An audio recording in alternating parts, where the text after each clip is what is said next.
এই প্রেক্ষাপটে একটা প্রশ্ন বারবার গুরুত্বের সাথে আসে, যে সেটা হচ্ছে এই সংঘাতে আসলে কার লাভ হচ্ছে, কার ক্ষতি হচ্ছে। পাশাপাশি এই যে ইরানের যে বিরোধী রাজনৈতিক ব্যক্তিত্ব রেজা পাহলভি, এই সমীকরণে তার আসলে অবস্থানটা কোথায় সেটাও কিন্তু বিশ্লেষণের দাবি রাখে।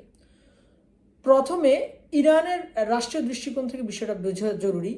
যখনই ইরান বাইরের শক্তির চাপের সম্মুখীন হয়, নিষেধাজ্ঞার সম্মুখীন হয় এবং আঞ্চলিক উত্তেজনা বাড়ে ইরানকে কেন্দ্র করে, তখন ইরান রাষ্ট্রটিকে এটা অভ্যন্তরীণভাবে এই জাতিগোষ্ঠীকে ঐক্যবদ্ধ হতে সহায়তা করে। যুদ্ধ বা সংঘাতের পরিস্থিতি সরকারের সাধারণত জাতীয় নিরাপত্তা এবং সার্বভৌমত্বের প্রশ্নকে সামনে আনে।